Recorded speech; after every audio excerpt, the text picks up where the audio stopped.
అక్కడ air defence system ఎంత వీక్గా ఉందో ఎక్స్పోజ్ అయింది. అమెరికాకు సంబంధించిన డిఫెన్స్ సిస్టమ్ $2 బిలియన్ నష్టపోయింది.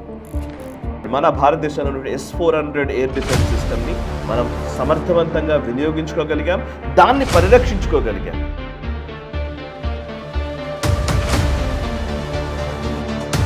నమస్తే, welcome to right angle. Eurasian టైమ్స్లో ఒక ఆర్టికల్ వచ్చింది.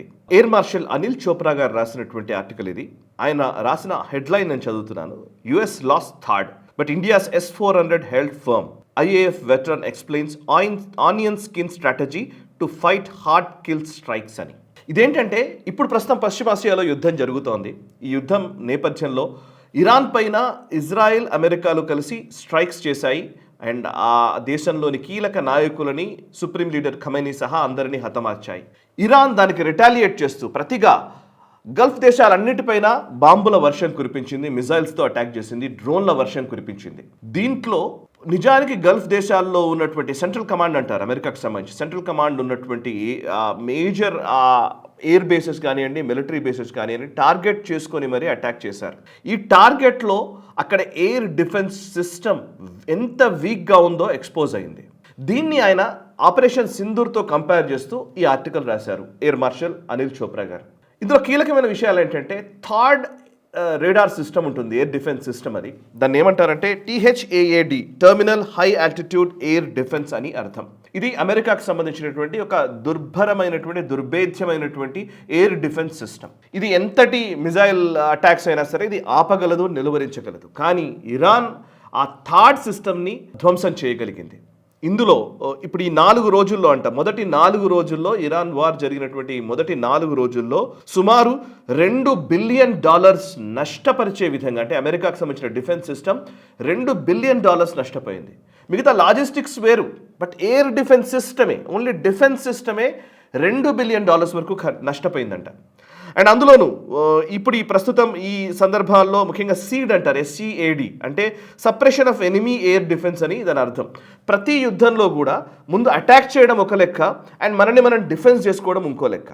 ఈ ఎదుటి శత్రు దేశం నుంచి వచ్చేటువంటి మిజైల్స్, డ్రోన్స్, ఆ అటాక్స్ పడ్డప్పుడు మన దేశంలోని మన రేడార్ వ్యవస్థ కావచ్చు, మన ఎయిర్ డిఫెన్స్ సిస్టమ్ కావచ్చు, ఏది ధ్వంసం కాకుండా మనం షీల్డ్ చేసుకోగలగాలి.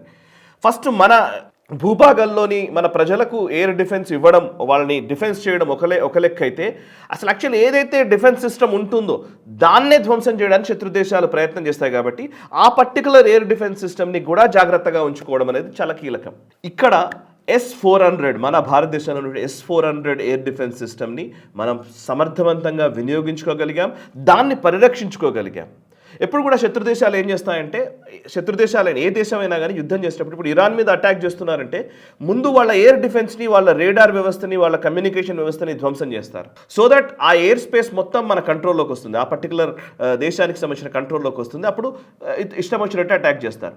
మనం కూడా ఆపరేషన్ సింధూర్లో అదే చేసాం. ఆపరేషన్ సింధూర్ చేసినప్పుడు పాకిస్తాన్లోని ముఖ్యమైనటువంటి ఎయిర్ డిఫెన్స్ సిస్టమ్స్ని, చైనా ఇచ్చినటువంటి డిఫెన్స్ సిస్టమ్స్ని, మొత్తం ఆల్మోస్ట్ టెలికమ్యూనికేషన్స్ వ్యవస్థల్ని, అండ్ ఎలక్ట్రానిక్ వార్ఫేర్లో మేజర్గా మనం సైబర్ అటాక్స్ చేశాము, వాళ్ళ కీలకమైనటువంటి కమ్యూనికేషన్ వ్యవస్థని ధ్వంసం చేశాము.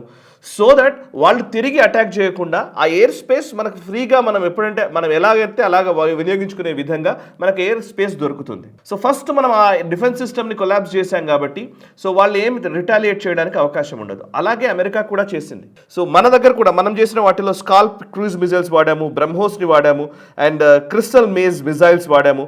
ఇవన్నింటినీ కూడా ఎవరు పరిరక్షిస్తూ ఎవరు తీసుకెళ్లారు? రఫేల్ యుద్ధ విమానాలు, సుఖాయ్ యుద్ధ విమానాలు, వీటికి తోడు ఏవాక్స్, నేత్రా ఏవాక్స్ని యూజ్ చేశాం. ఏవాక్స్ అంటే అర్థం ఏంటంటే air born early warning and control systems.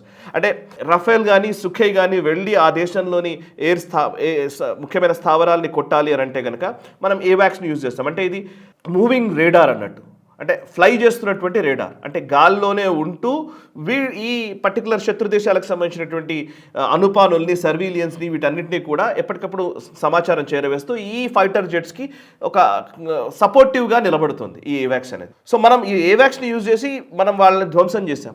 అటువైపు నుంచి దాడి రాకుండా, అటువైపు నుండి దాడి వస్తున్నప్పుడు మన దగ్గర డిఫెన్స్ సిస్టమ్ ఉండాలి. మన దగ్గర ఉన్న డిఫెన్స్ సిస్టమ్ S-400, ఆకాష్ తీర్, ఇంకా మిగతా డిఫెన్స్ సిస్టమ్స్.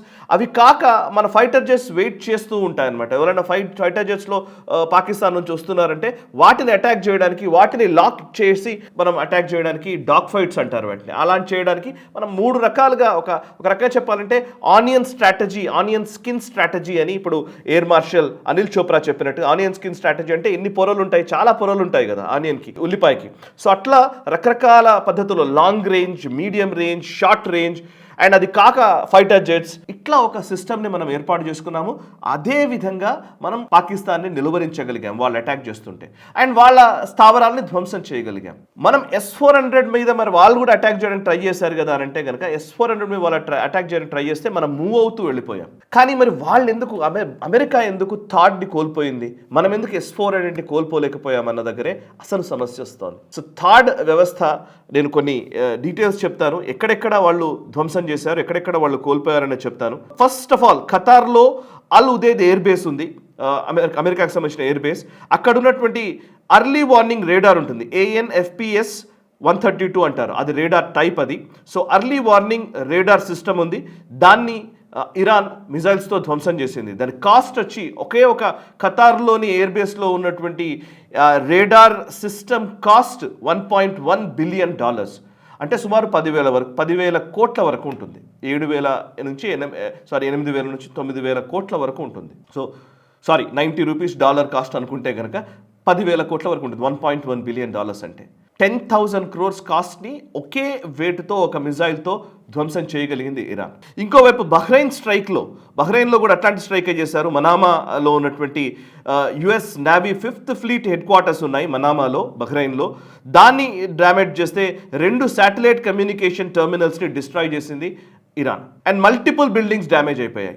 ఇక థర్డ్ సిస్టమ్, నేను దాకా చెప్పిన terminal high altitude area defence ఏదైతే అమెరికాకు సంబంధించినటువంటి సిస్టమ్ ఉందో, ఈ థర్డ్ సిస్టమ్ జార్డన్లో మువాఫా సాల్టీ ఎయిర్ బేస్లో ఉన్నటువంటి రేడార్ సిస్టమ్ని కూడా ధ్వంసం చేయడం జరిగింది ఇరాన్. UAEలో ఉన్నటువంటి సిస్టమ్ని కూడా ధ్వంసం చేశారు. UAEలో ధ్వంసమైనటువంటి థర్డ్ రేడార్ కాంపోనెంట్ వాల్యూ ఎంత అంటే $300 మిలియన్. ఇక ఇరానియన్ టాక్టిక్స్ చూస్తే వాళ్ళు ప్రిసైజ్డ్ అటాక్స్ చేశారని తెలుస్తోంది. అండ్ ఒక్కొక్కసారి అయితే వాళ్ళు కొన్ని చిన్న డ్రోన్స్ని తీసుకొచ్చారు, షాహిద్ డ్రోన్స్ అని ఎవరిని తీసుకొచ్చారు. ఆ డ్రోన్స్ తోటి వాళ్ళు అటాక్ చేశారు. వాళ్ళ కాస్ట్కి అమెరికన్ డిఫెన్స్ కాస్ట్కి చాలా వ్యత్యాసం ఉంది. $1 ఇరాన్ ఖర్చు చేస్తే ఇటువైపు నుంచి $30-35 వరకు ఖర్చు అవుతున్నటువంటి పరిస్థితి. అంటే విపరీతమైన ఎయిర్ డిఫెన్స్ సిస్టమ్ ఉన్నప్పటికీ కూడా ఈవెన్ అట్లాంటి పెద్ద సిస్టమ్స్ని కూడా ఇరాన్ ధ్వంసం చేయగలిగింది అని తెలుస్తోంది. అంటే ఇప్పుడు ఈ ఒక్క ఇన్సిడెంట్ తోటి వాళ్ళ third air defence system vulnerability మనకు అర్థమవుతుంది, అది ఎంత వీక్గా ఉందన్నది కూడా అర్థమవుతోంది. అండ్ ఇరాన్ దాన్ని ఇప్పుడు ప్రపంచానికి ప్రూవ్ చేసింది. ఇప్పుడు మన సిస్టమ్స్లోకి వస్తే మనం S-400ని సరిగ్గా మనం వినియోగించగలిగాము, అండ్ S-400 ధ్వంసం కాకుండా మనం చూసుకోగలిగాం. ఎప్పటికప్పుడు దీంట్లో టాక్టిక్స్ అంటారు యుద్ధ వ్యూహాల్లో. అఫ్కోర్స్ మెషిన్ ఎంత ఇంపార్టెంటో మెషిన్ని ఆపరేట్ చేసేటువంటి మెథడ్ కూడా అంతే ఇంపార్టెంట్. సో అట్లాగే భారత త్రివిధ దళాలు, ముఖ్యంగా భారత ఆర్మ్డ్ ఫోర్సెస్కి సంబంధించినటువంటి టాక్టిక్స్ ఎలాంటి అంటే S-400 ఎక్కడుంది అని వాళ్ళు గుర్తించే లోపే దాన్ని మనం పదే మారుస్తూ వెళ్ళాం. వాళ్ళకి లొకేషన్ ట్రేస్ చేయడానికి కూడా అవకాశం ఇవ్వకుండా మనము ఆ S-400 సిస్టమ్స్ని మనం మారుస్తూ ఉన్నాం, ఎప్పటికప్పుడు మూవ్ చేస్తూ ఉన్నాం. ఆకాశ్ తీర్ ఎక్కడుందో కూడా పాకిస్తాన్ గుర్తించలేని స్థితిని మనం కల్పించాం. వాళ్ళ కన్ను గప్పి, వాళ్ళకి అసలు అర్థం కాకుండా అక్కడ ఇన్ఫ్లేటబుల్ కొన్ని బొమ్మల్ని, కొన్ని అసలు వాళ్ళని ఎప్పటికప్పుడు తప్పుదో పట్టిస్తూ యుద్ధ వ్యూహాల్ని మనము అమలుపరిచాం. బట్ అమెరికా అది చేయలేకపోయింది. అంటే యుద్ధాన్ని నడపడంలో, యుద్ధాన్ని నిర్వర్తించడంలో ఎక్కడో ఫెయిల్ అయింది అనేది అర్థమవుతుంది. అఫ్కోర్స్ అమెరికా ఫెయిల్ అయిందా అని అంటే ఫెయిల్ కాకపోవచ్చు. ఇప్పుడు వెనిజులాలో మాత్రం S-300 ఉంది వాళ్ళ దగ్గర, వెనిజులా దగ్గర S-300ని పూర్తిగా నిలువరించగలిగారు, అటాక్ చేయగలిగారు. రాత్రికి రాత్రి 150 ఫైటర్ జెట్స్ని వాడారని తెలుస్తోంది ఈ వెనిజులా అధ్యక్షుడిని తీసుకొచ్చినటువంటి ఆపరేషన్లో.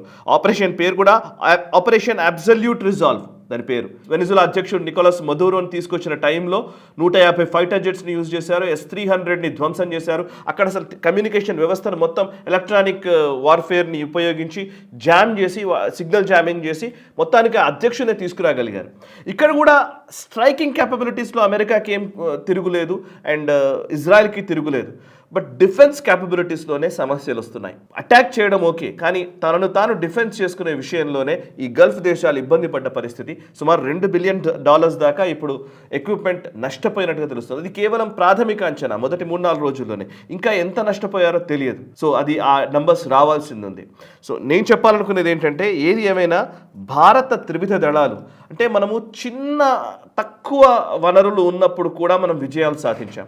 అమెరికాకు సంబంధించినటువంటి ఫైటర్ జెట్స్ పాకిస్తాన్ దగ్గర ఉన్న టైంలో కూడా, F-16లు అట్లాంటి ఫైటర్ జెట్స్ F-15లు ఉన్న టైంలో కూడా మనం మిగ్గులతో మనం ఫైట్ చేయగలిగాం. బంగ్లాదేశ్ వార్లో గెలవగలిగాం, 65 వార్లో గెలవగలిగాం, అంతకుముందు 48 వార్లో గెలవగలిగాం, అండ్ కార్గిల్ యుద్ధంలో గెలవగలిగాం.